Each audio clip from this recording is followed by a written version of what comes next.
Esto es un mensaje de Anonymous para toda la población. De comunicación. A todos aquellos que se declaran profetas de nuestro nuevo tiempo. Desde el desierto inabarcable, yo os maldigo. Porque incluso los santos y los locos se han quedado mudos. La caída de los titanes levanta una nube de polvo que se cierne sobre el mundo. Pero existe un refugio. La tribu designada por el Consejo Nocturno para custodiar el acervo está en pie de guerra. Dismas, rodeado de libros sagrados, utilizará su último aliento para plasmar sus conocimientos en el Códice Nocturno. Una compilación definitiva de los mitos, lugares y sucesos que pueblan el Atlas Negro. Una idea original de Álvaro Aparicio para Pulpture Ediciones.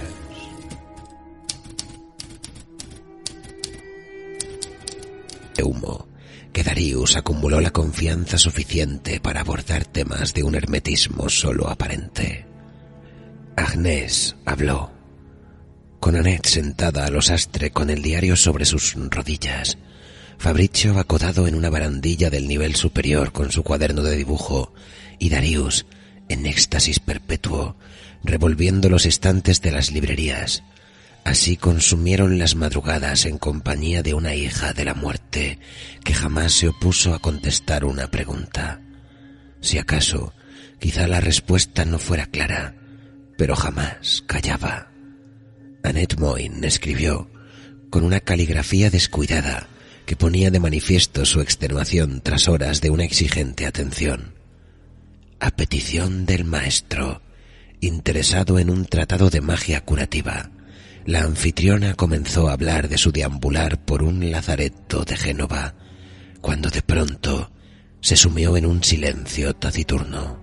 Fabricio ilustró la escena, con Darius consternado y Agnès acercándose a la chimenea, bajo el título «Mi nombre».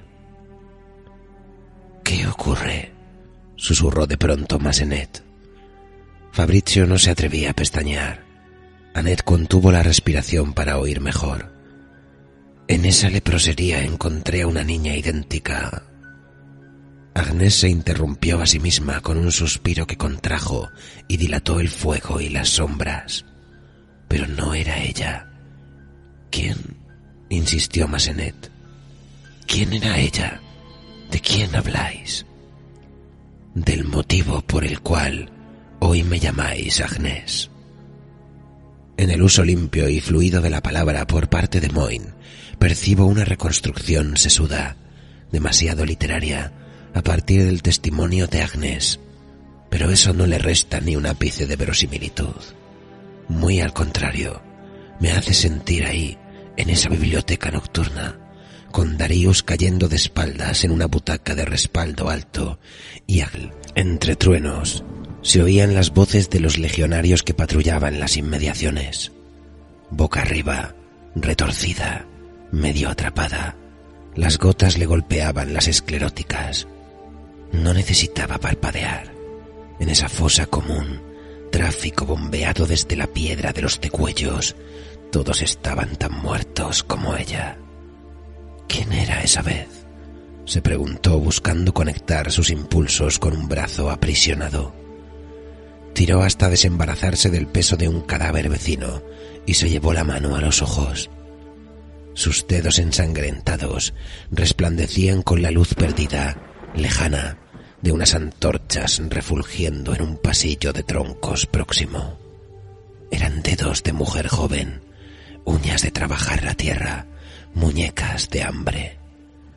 Emergió del amasijo de cadáveres debatiéndose como un pez atrapado en una red y trepó, desnuda hacia la superficie, quizá violada, quizá torturada, quizá testigo de la ejecución de su familia, con una puñalada en el vientre.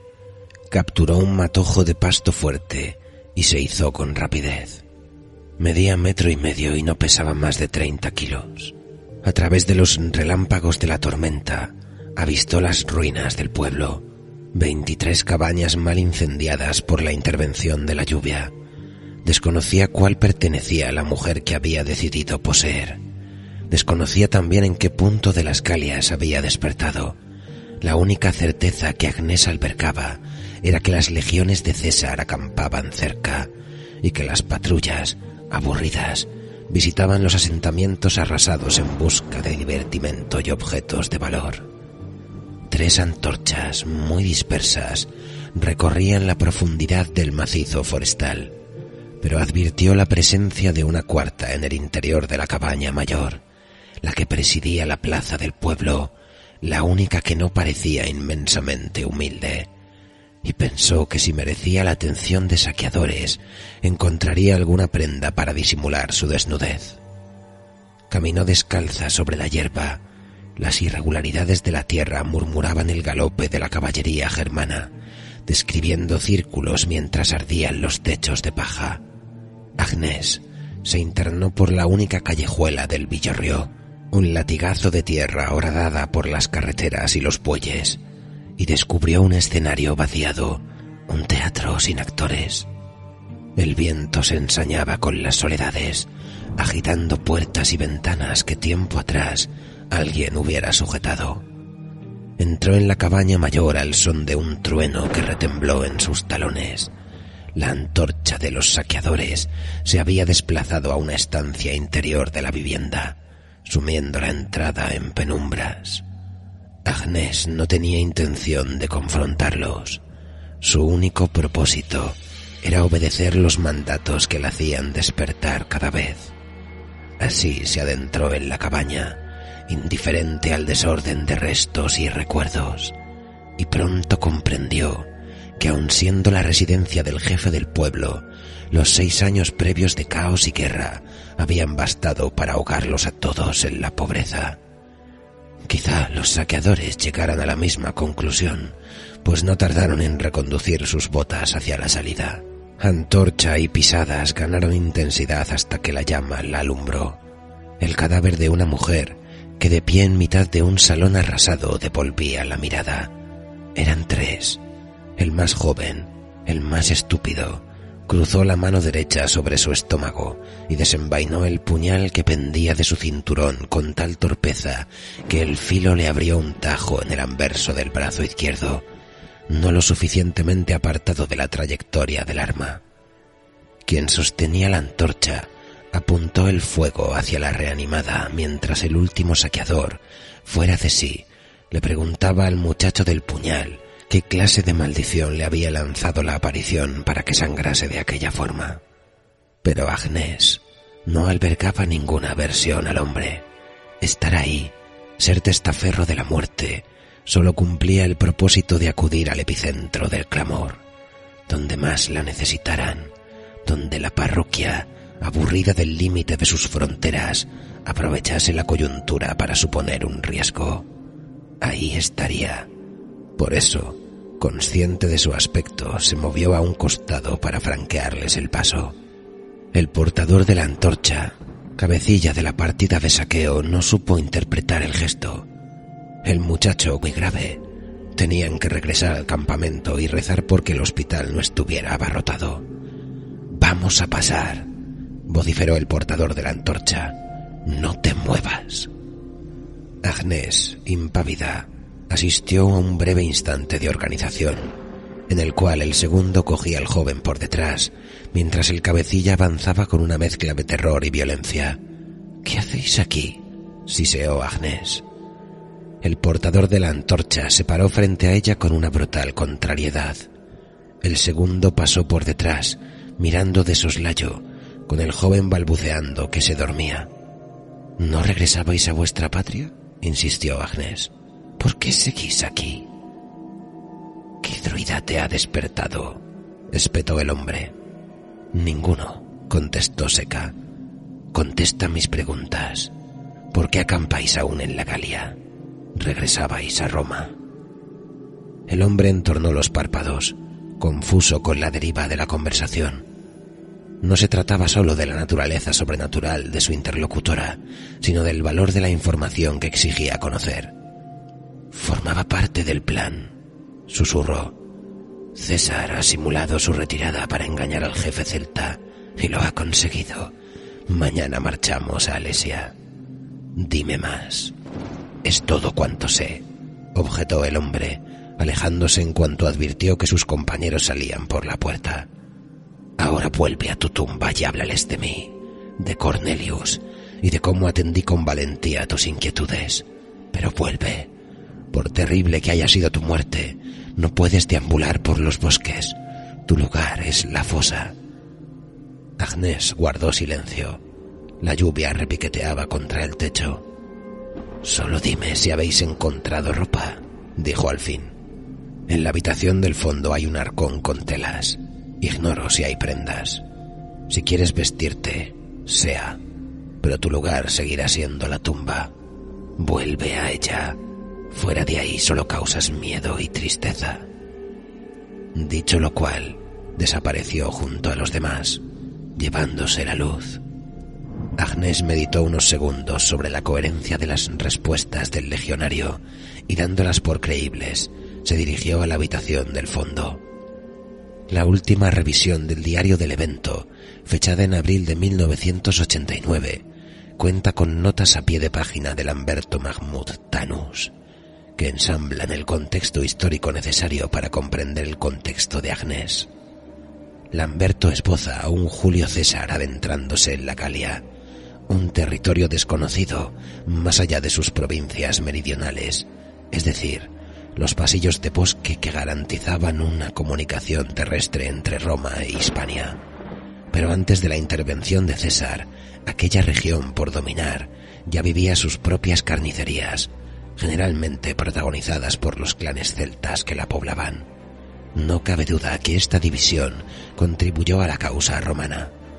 En cualquier caso, César conocía el talante galo de los celtas de Lombardía y Piamonte, teniéndolos por una infantería sobresaliente, y hasta uno había sido preceptor suyo, de modo que por ignoto y vasto que fuera el territorio, conocía el alcance de sus jugadas, pues no dudó en continuar pese a no contar con un ejército de la magnitud requerida para semejante campaña. Entre idas y venidas, incluyendo el primer desembarco romano en suelo inglés, quiso la historia encauzarse hacia una confederación de tribus celtas acaudilladas por Vercingetorix a finales del 53 a.C., tras la matanza de unos comerciantes romanos en Cénabo, actual Orleans. Vercingetorix, hijo de un aspirante a rey de las Galias pasado a cuchillo por la oposición, perpetuando así el espíritu familiar, se encargó de obtener el respaldo de los druidas y los avasallados, apelando a un discurso apasionado, beligerante y antirromano. Lamberto aconseja utilizar la bibliografía de Theodor Mommsen para clarificar varios sucesos que dan sentido al conjunto. Yo, profano en la materia, me inclino por una visión más ligera y generalista, como la de Indro Montanelli, secreto aliado del Consejo. Pero ya sea uno u otro, Lamberto ubica la noche del despertar de Agnès después de que César fuera derrotado por Vercingetorix en el sitio de Gergovia. Fue el primer revés romano en aquellos dominios y enardeció la sublevación celta. La confederación de tribus adquirió así la dimensión de una horda a temer. Sin embargo, Vercingetorix tomó una decisión clave en el porvenir del conflicto. No aprovechó el favor de la batalla para atacar en las llanuras próximas a Gergovia, ni sometió a las legiones en retirada al hostigamiento de una persecución implacable. Lamberto señala que el caudillo nunca perdió de vista sus limitaciones bélicas, obligándose a la audacia de las tácticas de guerrilla, ya que cualquier optimismo era más una derivación de la ineptitud romana que de la eficacia gala.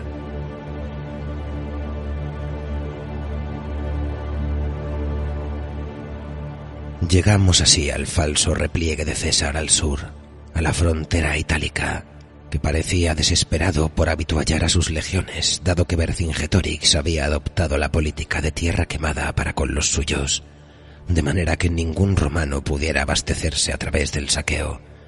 Falso repliegue, repito, porque en cuanto César escuchó la noticia de que Vercingetorix mordía el anzuelo y se retiraba a Alesia, puso su descomunal maquinaria militar en movimiento de vuelta al norte, rumbo a dicha ciudad, con sus onagros y escorpiones, rencores y arrogancias. Pero ahora regresaremos a la reconstrucción de Agnès, al traqueteo de una carreta tirada por asnos al atardecer.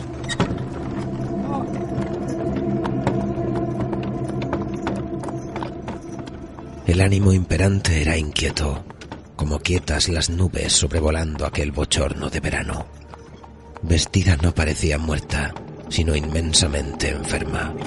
Era imposible que su rostro cadavérico pasase inadvertido para los moradores del Canabae móvil. El asentamiento de comerciantes, taberneros, prostitutas y queridas de legionarios que viajaba a rebufo de los campamentos de Julio César. Pero caminaba, gesticulaba con sentido, sostenía la mirada. No podía ser una manifestación espectral. Los Canabae eran frecuentes en los campamentos permanentes. En ocasiones, a vista de pájaro, parecían prolongaciones de estos. Tan asumida era la coexistencia entre ambos. Aquel por el cual vagaba Agnès, sin embargo, se hallaba oculto en un espeso robledal. Su existencia era inusual por el carácter movedizo de la campaña y por la constante presencia enemiga, pero los réditos que dejan miles de varones sedientos y desesperados justificaban el riesgo. Se oía el repiqueteo de un herrero engastándole una piedra preciosa en la empuñadura de la espada a un legionario que aguardaba fuera con el casco entre las manos. El taller era improvisado, palos, telas y herramientas, lo que cupiese en un carro. Agnès pasó junto al soldado y este, primero extrañado, decidió echarse hacia atrás con una mezcla de asco y rabia, como si ella fuera una tísica que no supiera guardar las distancias. Indiferente a cualquier hostilidad, la reanimada vislumbró la figura del herrero en la penumbra al pasar frente a la entrada de la tienda. Se quitaba el sudor de la frente con un antebrazo rechoncho y murmuraba griego por lo bajo, insatisfecho con el resultado de su trabajo. Estalló un clamor de carcajadas y gritos desde el final de la calle. Las siluetas que convergían desde los callejones de tiendas, con ánimo clandestino, ponían rumbo a la taberna. Agnès, vacilante, apretó las mandíbulas y siguió aquel ejemplo, zozobrando en un trance sostenido de alerta. La noche en el Canabae se reducía a cuencos de vino, la lumbre parpadeante de las antorchas y anécdotas del campo de batalla. Y sin embargo, pese a no contar con la presencia de todos los que eran, Roma parecía existir solo ahí. Agnès tropezó por el camino con grupos de rezagados, aún sobrios, grupos satelitales que iban y venían, ebrios, y algún desmayado en los fangos medio resecos de la última lluvia. La taberna lindaba con un claro rodeado de árboles apretujados, donde supuestamente acechaban las espadas enemigas, elevando la frontera de la civilización. Y hela aquí a nuestra Agnès, penetrando en el ensordecedor laberinto de mesas y bancos ocupados por guerreros sin más conversación que la derrota de César en Gergovia y su aparente revanchismo al movilizar todas las legiones a Alesia. La brisa nocturna sacudía el techado de telas y aliviaba un calor de moscas y larvas en las heridas. Alguien, confundiéndola con una camarera, le sujetó por el brazo y le pidió vino con voz aguardentosa. Agnès, ajena al sobresalto, no exteriorizó más reacción que una lenta negativa con la cabeza, pero eso no amedrentó al hombre, que la encontró atractiva y, legitimado por su deseo, la forzó a sentarse a su lado, junto a los demás legionarios que compartían mesa a la lumbre de una lámpara de aceite. Agnès accedió, pues no tenía más propósito que comprender a fondo la situación. Nada más acomodarse en el banco y sentir el roce del pasto en los tobillos, un soldado de barba hirsuta le preguntó: «¿Dónde está tu querido?». El guerrero, que la había confundido con una camarera, intervino entonces con fiereza: «Primero afeítate y luego habla, estúpido. No estropees mi buena fortuna con impertinencias. Ahora no hay queridos». Luego la rodeó con un brazo fibroso por la cintura y propuso un brindis que nadie secundó. El arreciar del viento auguraba nuevas tormentas. Las ramas de los árboles, más allá del claro, crujían como naves naufragando en la orilla.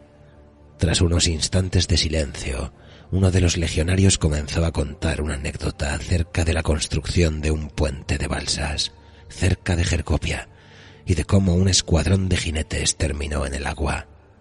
Agnès apartó la vista, presa del aburrimiento, y se percató de una figura de apariencia relevante en la entrada de la taberna.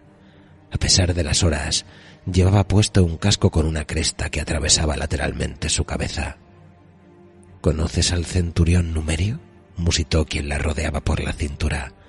«Pues yo puedo presentártelo», sonrió dándose aires de importancia. «Ese centurión se encarga de que aquí se preserve la dignidad romana». «Y a llevarse un sestercio por cada denario que mueva esta pocilga», farfulló el de barba hirsuta. El tal Numerio le indicó a un soldado uniformado que avisara al tabernero de su presencia, y éste lo dejó todo por acudir. La conversación duró escasos minutos. Entretanto, el legionario que la cortejaba pareció petrificarse cuando de tanto manosearle la cintura encontró un socavón en la carne de su vientre. Agnès, imperturbable, le dedicó una mirada fugaz de advertencia, pero la curiosidad arrastró al hombre a hundir los dedos en la herida y acto seguido quitarlos con repugnancia al advertir un tacto húmedo y extraño. El tabernero batió palmas y exigió silencio, para lo cual necesitó la intervención de otros borrachos que mandaron callar a sus compañeros. Numerio le había delegado la difícil tarea de comunicarle a los parroquianos que por precaución el Cannavae no se internaría con las legiones en las inmediaciones de Alesia. No necesitó dar demasiadas explicaciones. El conflicto pronto escalaría en peligrosidad, rigor militar e inviabilidad de cualquier procacidad. Y de eso aquel Cannavae, irregular por naturaleza, tenía fama y buena oferta.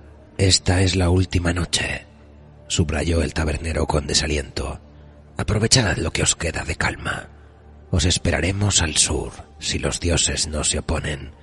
Y por ser la última noche», agregó con renovado énfasis, «el viejo Numerio ha tenido la generosidad de traernos a 2 bárbaros para mitigar las amarguras de la guerra.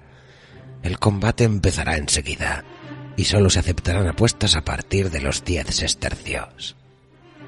Un hombre de Numerio se internó en el claro y clavó una antorcha en el suelo, marcando el centro de un anillo que luego acordonarían los espectadores. La taberna se abarrotó del rozar de los bancos contra la tierra y del rugir de las mesas empujadas. La mayoría se levantó aprisa para posicionarse en primera fila y realizar una inspección ocular a los ejemplares, dato fundamental para analizar sus apuestas. Agnès, distraída en la coreografía migratoria, sintió que le retorcían el brazo. «No te moverás de aquí», gruñó su pretendiente con una gravedad sombría. «Cuando regrese me explicarás qué mierda he tocado». Y se alejó con su grupo, oliéndose los dedos y arrugando la nariz. Agnès no expresó contrariedad alguna. En compañía de un borracho y sus ronquidos, se limitó a contemplar aquel círculo compacto de alborotadores, preguntándose dónde estaban los gladiadores. El tabernero, secándose las manos con un trapo mugriento, se plantó junto a ella, haciéndose el indiferente, aunque no tardó en preguntarle qué demonios hacía aún ahí, esperando el retorno de un sátiro como Publio. «No sé de quién hablas», masculló Agnès, pendiente de la presentación de los prisioneros, 2 almas desarrapadas y encadenadas que avanzaban hacia la baraúnda a punta de lanza. El árbitro, un delegado del centurión, pidió paso y el círculo de vocingleros se abrió para engullirlos. «El que arrojará su cuerpo a una letrina si sueltas una palabra más alta que otra», contestó el tabernero pesaroso. «Mañana marchan a Alesia. Quizá no tengas que volver a verle nunca. Quédate conmigo. Puedo esconderte bien». Agnès sintió curiosidad por la ligereza del ofrecimiento. Tras sostenerle la mirada, lo que descolocó al tabernero, dedujo que no era un depravado en el sentido estricto de la palabra y que actuaba con un velado interés carnal. Pero lejos, muy lejos de la violencia enfermiza del Publio al que se refería. «Me dirijo a Alesia», contestó al fin. «Viajo con ellos». Devolvió la vista al círculo de hombres. «No tiene propósito esconderme». «Sea», suspiró el otro alejándose en dirección al claro. «Pero estás loca», le oyó murmurar. El árbitro exhortó al público a prestar oídos a las reglas del combate, pero no las sabía, lo que produjo la hilaridad de los borrachos. Sin embargo, ese toque de atención aquietó el guirigay, encauzando las miradas al centro de la arena, y así empezó el combate. Agnès adivinó algún lance de espada entre los huecos del círculo. Los apostantes animaban a su hombre y abucheaban al rival. Hubo algún encontronazo a causa de esto último, donde un flacucho adelantó un pie e hizo tropezar al contendiente contra el que había apostado. Pero hasta el galo que recibía la ventaja, ese para el cual ganar significaba vivir, lejos de aprovechar el tropiezo, quedó pasmado ante semejante ruindad. Instantes después, un gladiador se desplomó sobre el pasto con una brecha en el cráneo, por la cual borboteaba la sangre. Se vitoreó al ganador en tanto se dispersaban los apostantes, desencantados con su fortuna. Agnès pudo al fin observar al celta en detalle, moreno, de buena estatura, con barba y bigote de años. No era un guerrero, quizá un camorrista, pero jamás un guerrero. Los legionarios que celebraron su victoria, entre ellos el tal Publio, gastaron parte de sus sestercios en vino para él. Lo animaron a beber con una vehemencia, mezcla de falsa empatía y arrebato, que no admitía rechazo. El celta accedió, destrozado psicológica y físicamente, carecía de la disposición para entender lo que ocurría. De hecho, dudaba que lo dejaran vivir, y no se equivocaba. Puesto que el tabernero se negaba a que el bárbaro entrara en la taberna, el más joven de los romanos se encargó de abastecer a los juerguistas del claro. Bebían con una despreocupación en cuyo fondo ronroneaba la miseria. El celta, taciturno, sorbía de su cuenco pensando que hacía una semana era padre, amante y amigo, y que nada de eso volvería. Le pasaron otro cuenco y otro más, y cuando por fin se negó, harto de la sumisión, empoderado por el alcohol, recibió un garrotazo en la sien que lo dejó cual largo era junto a su compañero muerto. Los legionarios abandonaron el claro riendo a carcajadas a causa de un chiste sobre Pompeyo. Agnès frunció el ceño. No entendía por qué le molestaba la situación. La gratuidad, pensó, el absurdo. Pero así ha sido siempre, se convenció. Lo que no fue óbice para que decidiera levantarse. Publio, que regresaba a la mesa, la interceptó por un pasillo de mesas. Traía una media sonrisa endemoniada, del león que limpia a lengüetazos el pelaje de un cordero. «¿Qué haces?», le espetó con aliento a vino. La mujer, silenciosa, le sostuvo la mirada, y aquel aparente desafío exacerbó la vorágine de complejos que entretejían la mente del soldado. «Siéntate», masculló agarrándola por un hombro y obligándola a darse la vuelta con él. Agnès trastabilló con el primer tirón. Eso la encordió a un punto que ya no era posible mantenerse indiferente. Posó su mano sobre la de su captor, y éste sintió un aguijonazo de medusa que lo hizo soltar con la expresión desencajada. Agnès volvió a su rostro al claro oyendo a sus espaldas. «Me has quemado, hija de puta, me has marcado». Pero la muerta acabó abstrayéndose de aquel gruñir. Además, Publio no tomó represalias. Le ardía demasiado el aguijonazo y la incomprensión, y la cabeza le daba vueltas. Su voz acabó disolviéndose en el escándalo de los parroquianos. Si de normal no parecía cabal, tras aquel revés pareció embargarle una profundísima consternación. Agnès se adentró en el claro apenas tocado por la suave penumbra de las lámparas de aceite de la taberna y el titilar de unas pocas luciérnagas. Su propósito eran los celtas, dos bultos desparramados en la tierra. Sin embargo, uno, el que estaba boca abajo, traicionado por su sollozar, seguía vivo. Agnès se acuclilló a su lado y buscó sus ojos. Era el ganador del combate y ni siquiera le habían matado bien, porque moriría, claro, pero de sed, o peor aún, despedazado por los lobos. No podía moverse, no podía más que protestar encolerizado, aunque con un hilo desesperadamente bajo de voz, pues no tenía fuerzas para más. No concebía el contraste insoportable de verse preso de una parálisis mortal, con los legionarios cantando y bebiendo a 20 metros. «Debes callarte», musitó Agnès en su lengua. «Han acudido». Por detrás de los árboles que circundaban el claro, asomó la gente térmita. Tímidos representantes que la parroquia escupía en las regiones convulsas, antropomórficos y de andar simiesco, poseían por rostro una inmensa mandíbula de dientes aserrados, por cuerpo un dermatoesqueleto color bronce y por manos unas largas navajas óseas. Y aunque parezcan atributos predatorios, Agnès, en una digresión que Annette Moyne relacionó con una pregunta de Massenet, les atribuyó un carácter de escarabajos peloteros, oportunistas que residían en las sombras limosas de grutas y humedales. Pese a ser agentes de la parroquia y exhibir una inteligencia limitada, respetaban a Agnès, incluso la obedecían, remarcando cuán diferentes eran por aquel entonces los pactos por preservar limpia la psicosfera. Cierta bondad en el reparto de roles que atendía a una falsa sensación de abundancia. ¿Para qué enemistarse si hay para todos, verdad? Pronto los egos de los grandes diablos echarían abajo esta percepción e introducirían en el mapa un antagonismo sesgado, estúpido y humano.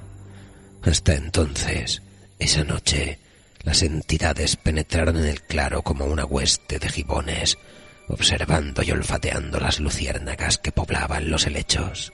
El que ostentaba cierto caudillaje sobre sus iguales, por su tamaño y posición en la manada, se paró junto al galo muerto y rozándole la mejilla derecha con una navaja, negó con la cabeza. «Tienes razón», confirmó Agnès. «No es el vuestro». El caudillo señaló entonces al galo que aún vivía. «Tampoco vuestra marca está ahí dentro», señaló la taberna, «pero tendréis que aguardar. Habéis acudido demasiado pronto». La entidad acercó su rostro al de la mujer, echándole su aliento putrefacto, pues era todo fauces salivosas y afiladas. Emitió al fin un chasquido de aprobación. Confiaba en que la presa estuviera a la altura de la espera. Entretanto, el celta agonizante, que adivinaba la escena por el rabillo del ojo, le imploró a uno de sus dioses que acabara con aquel delirio. Agnès, arrastrada por una mezcla de piedad y pragmatismo, apoyó una mano abierta por entre cuyos dedos se coló la hierba y desgarró en ella su peso lateral para descender hasta el campo de visión del celta.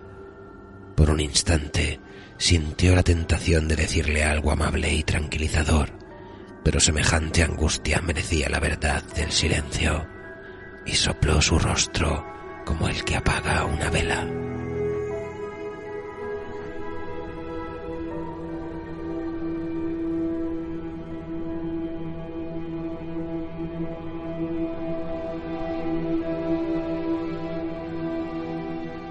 Empezó a clarear tras las ventanas de la biblioteca de Darius Massenet. Del fuego apenas resistían los rescoldos. Según Moyne, Agnès llevaba 10 minutos callada y no respondía a ninguna pregunta. Fabrizio Sibori capturó la escena con un boceto rápido, carente de pretensiones artísticas, que acabó en el diario del evento junto a otros muchos. En este, Darius, vestido con un batín de seda, aparecía implorante en su butaca. No sabía cuándo terminaría el milagro de su visita y le desesperaba la idea de no llegar a Alesia esa misma noche. La niña, a pesar del hostigamiento, rompió a cantar con un hilillo de voz que se dispersaba en el ambiente, erizaba la piel. Una canción tan triste y monocorde que embelesaba y recogía. Moyne identificó el galo en sus labios y ensambló lo que creyó entender en estos versos. Entre paredes de ceniza, de madres quietas y niñas mudas, más allá del río frío, del hierro y los cuchillos, de las voces sin gritos que llegan desde aquel pueblo distante, de aquel pueblo aún con luces, el de las velas en las ventanas, el de las calles ya vacías. Tan manifiesto era su pesar que ni siquiera Darius se atrevió a molestarla con ruegos. Moin se levantó del suelo, entumecida por la postura, y se asomó al pasillo. Había desaparecido. Afligido con la idea de haberla importunado, Darius envió a Fabrizio a registrar cada rincón del caserón, pero no la encontraron. Aquel director del consejo palideció y se desmoronó como si acabase de caérsele el vial de la vida eterna al suelo. Mandó a correr todas las cortinas de la casa y se encerró en su dormitorio. Moin escribe que al caer la noche oyeron a Agnès cantar nuevamente en la biblioteca. Darius se había recreado en fármacos experimentales y la frustración. Abrió con escepticismo en cuanto Fabrizio Sibori tocó a su puerta. Sin embargo, en cuanto la escuchó, en cuanto reconoció la cadena del galo, se sacudió el sopor y corriendo por el pasillo dio a sus dos subordinados las indicaciones necesarias para inmortalizar el reencuentro. La hallaron frente a la chimenea, rodeada de libros desparramados por la alfombra, el mismo desorden de ayer. Darius, servil, se acercó a encender el fuego. No habló, no repetiría el error de agobiarla con su indiscreción. Tomó asiento en su butaca de respaldo alto y esperó. Agnès, de pronto, le susurró algo que ni Moin ni Sibori consiguieron captar, pero le hizo sonreír. En el segundo despertar, abrí los ojos a un cielo tan azul, musitó la niña, tan limpio y absoluto como recién pintado para vosotros.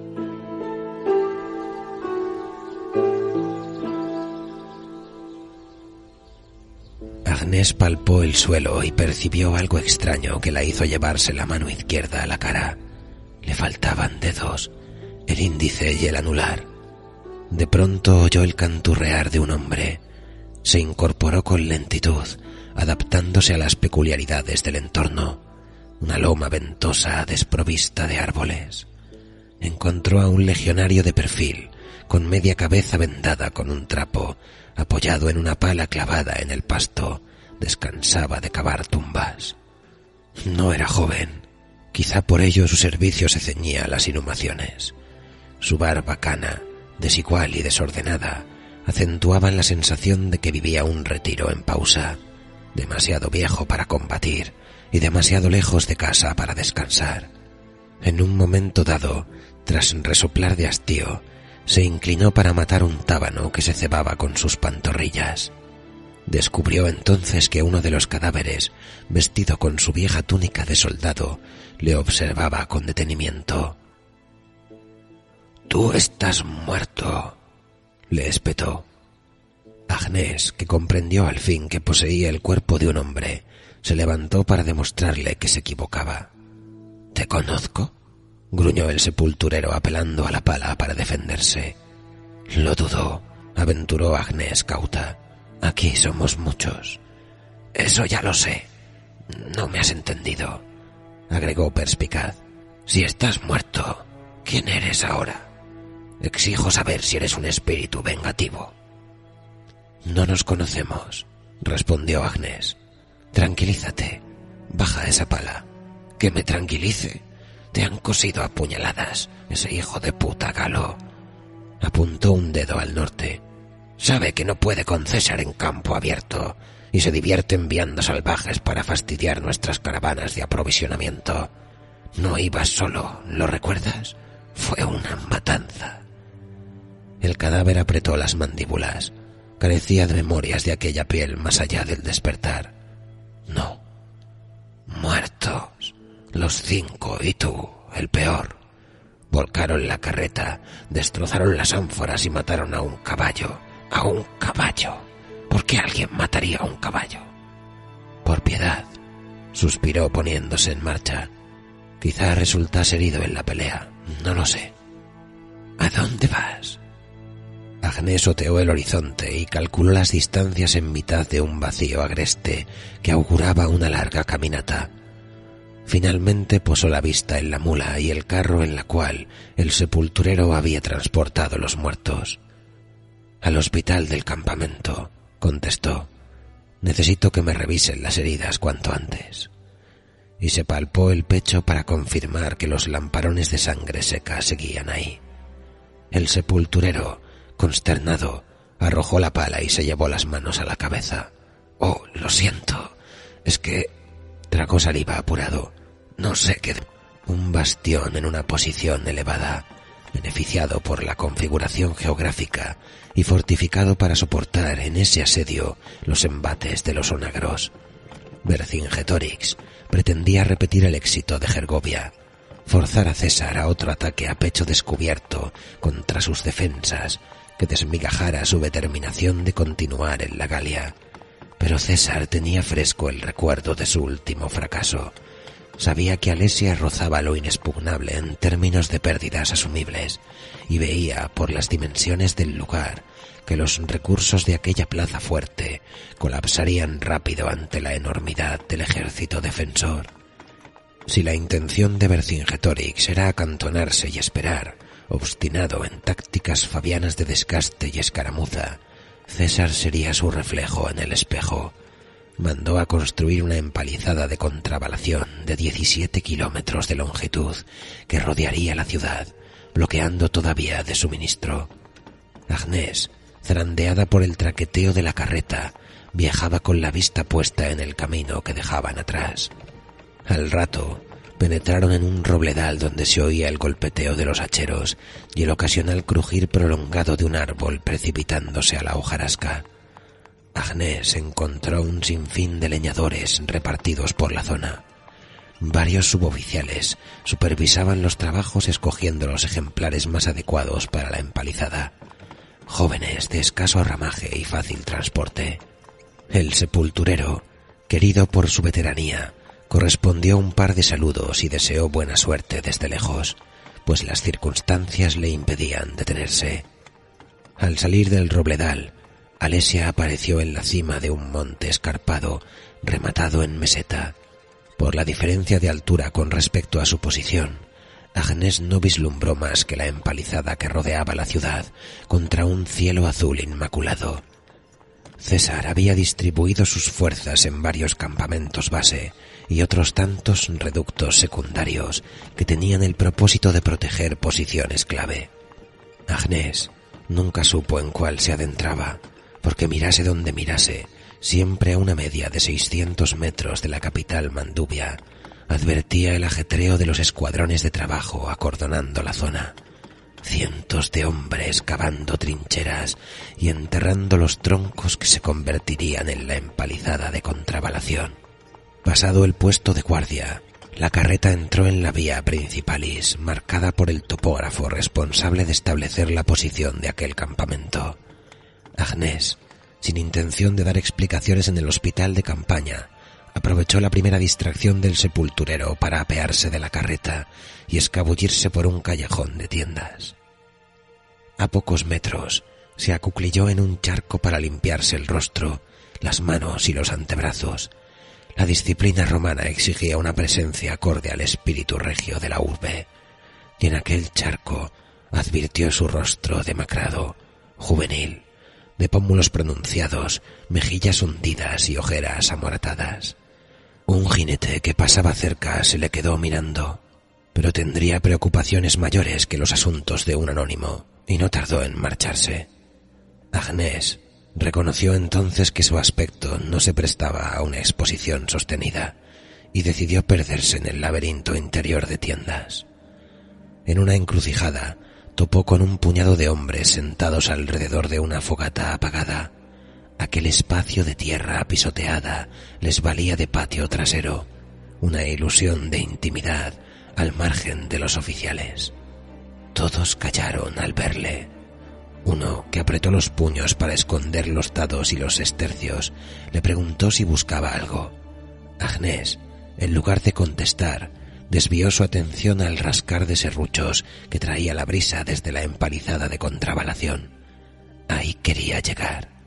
Su aire distraído, sin embargo, molestó al de los dados, que le señaló con la punta de una daga una salida al azar.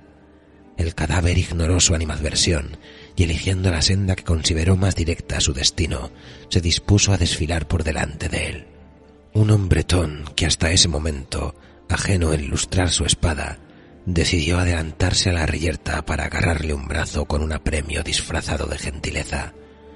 «Trae vino y vuelve». Dicho lo cual, le endilgó un odre. «No hace falta que disimules. Si has venido a jugar, eres bienvenido». Levantó la vista y frunció el ceño, de pronto receloso con su aspecto. «O vete a dormir. Por la noche volveremos a reunirnos, pero no te olvides del vino. No vuelvas y del odre lleno». Agnès apreció el gesto y en cuanto le soltó asintió con la cabeza. De vuelta en el laberinto de callejones, se puso de puntillas para otear el horizonte por encima de las tiendas. Aunque la proximidad de los serruchos era evidencia suficiente, le tranquilizó atisbar el proyecto de empalizada. En el área de constructores, limítrofe a la tienda de nadie que se abría entre el campamento y Alesia, un muchacho transportaba agua en 2 cubos sujetos a un palo que llevaba sobre los hombros. Los árboles descargados por los convoyes se acumulaban en paralelo a la zanja en la que irían enterrados. Un equipo se encargaba exclusivamente de desramarlos a machetazos. Agnès pasó junto a ellos haciendo crujir la alfombra de corteza. Nadie se fijó en ella. A nadie le importaba otra cosa más que unir la empalizada con la del campamento vecino para que Vercingetorix fijara su blanco en otro punto del bloqueo. Pero aquel día, salvo por el fuerte que guardaba el procónsul, Julio César, la progresión de las empalizadas era pareja. Y ese día, quizá por la presencia de Agnès, les tocó a ellos hacer sonar los cuernos, pues sin que nadie advirtiese la discreta separación de las puertas de Alesia, una jauría de 500 jinetes con cola de polvo se precipitó ladera abajo rumbo a ese campamento.